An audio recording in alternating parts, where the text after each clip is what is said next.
इस समय PM Modi Ukraine के प्रेसिडेंट वोलोदिमीर ज़ेलेंस्की और रशियन प्रेसिडेंट व्लादिमीर पुतिन के अलावा एक ही देश की लीडर हैं जिसकी इस समय दुनिया में सबसे ज्यादा चर्चा हो रही है, और वो है इटली की नई फार राइट प्राइम मिनिस्टर। आपको याद होगा जब पीएम मोदी साल 2014 और 2019 में दोनों बार जीतकर प्रधानमंत्री बने थे, वेस्टर्न देशों और मीडिया हाउसेज ने भारत को लेकर चिंता जताना शुरू कर दिया था। कई वेस्टर्न मीडिया हाउसेज ने प्रधानमंत्री मोदी को फार राइट आइडियोलॉजी वाला अल्ट्रा हिंदू नेशनलिस्ट लीडर कहकर संबोधित किया था और कहा था कि प्रधानमंत्री मोदी के रूल में भारत के माइनॉरिटीज की कंडीशन अब खराब होने का खतरा काफी ज्यादा बढ़ गया है। कई आर्टिकल्स तो ऐसे भी छप गए थे जिसमें क्लेम किया गया कि प्रधानमंत्री मोदी फेसिज्म को बढ़ावा देंगे और देश में हिंदू मुस्लिम भाईचारा खराब हो जाएगा।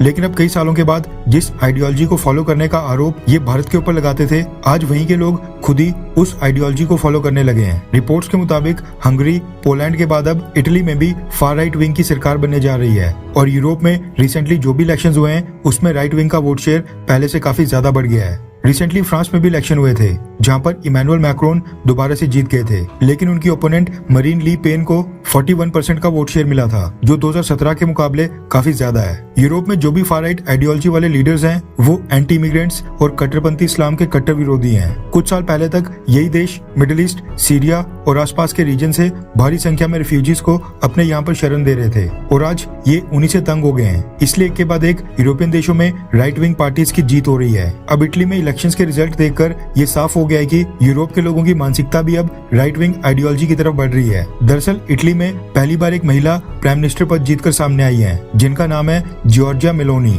जॉर्जिया मेलोनी के बारे में कहा जाता है कि वो वर्ल्ड वॉर 2 के बाद इटली की अभी तक सबसे राइट विंग लीडर हैं। इटली में उनके ओपोनेंट यानी जो उनके लेफ्ट विंग और सेंट्रलिस्ट विरोधी हैं, वो उनको फेसिस्ट लीडर कहकर संबोधित करते हैं। उनकी जीत के बाद माना जा रहा है कि इटली में जो कट्टरपंथी इस्लामिक संगठन है उनके ऊपर बहुत ही बड़ी कार्रवाई होने वाली है। रिसेंटली कैंपेन के दौरान उनकी सोशल मीडिया के ऊपर एक वीडियो वायरल हुई थी। वीडियो में वो मस्जिद बनाने के खिलाफ विरोध कर रही थी और मांग कर रही थी कि जब तक इटली में सिटीजन सेफ्टी के लिए नया कानून नहीं आ जाता तब तक वहाँ पर कोई भी मस्जिद ना बनाई जाए। जॉर्जिया मेलोनी मांग कर रही है कि इटली में मस्जिद के हर एक इमाम को रजिस्टर किया जाए, ताकि ये पता चले कि जो मस्जिदों में उपदेश दे रहे हैं वो कौन लोग हैं, उनकी क्या मानसिकता है। जॉर्जिया मेलोनी ये भी मांग करते आई है कि मस्जिदों के इमाम इटालियन भाषा में मस्जिदों के अंदर उपदेश दें, ना कि अरेबिक भाषा में, क्योंकि वो इटली में रह रहे हैं और इटली की ऑफिशियल भाषा का इस्तेमाल करें। साथ में इन मस्जिदों और कल्चर सेंटर्स को कौन से देश से फंडिंग मिल रही है उसकी भी जांच हो, क्योंकि ये कतर और सऊदी अरब जैसे फंडामेंटलिस्ट देश अपने देशों में होमोसेक्सुअलिटी के लिए डेथ पेनल्टी और एडल्ट्री के लिए स्टोनिंग का काम करते हैं। वहाँ पर वुमेन्स के लिए 0 राइट्स हैं, जो इटली के मॉडल्स नहीं हैं। जॉर्जिया मेलोनी इटली में इस्लामिक फंडामेंटलिस्ट की कट्टर विरोधी हैं, जो ओपनली इस चीज को बोलती हैं। जॉर्जिया मेलोनी की जीत के बाद अब वेस्टर्न देशों में ये डिस्कस किया जा रहा है कि किस तरह से राइट विंग लीडर्स और उनकी पार्टीज हर एक इलेक्शन में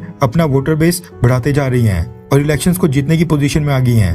ये बहस अब काफी तेज हो गई है कि लेफ्ट विंग या फिर राइट विंग दोनों में से कौन से देश को अच्छे से चला सकते हैं, किसकी पॉलिसीज सोसाइटी के लिए ज्यादा कारगर साबित हो सकती हैं। जॉर्जिया मेलोनी कट्टरपंथी इस्लाम के बिल्कुल खिलाफ हैं और इटली की क्रिश्चियनिटी की आइडेंटिटी को वापस लाने की वकालत करती हैं। यूरोपियन देशों में तो राइट विंग आइडियोलॉजी के समर्थक लगातार बढ़ रहे हैं, लेकिन आप किसको सपोर्ट करते हैं, राइट विंग या फिर लेफ्ट विंग? नीचे कमेंट करके जरूर बताएं।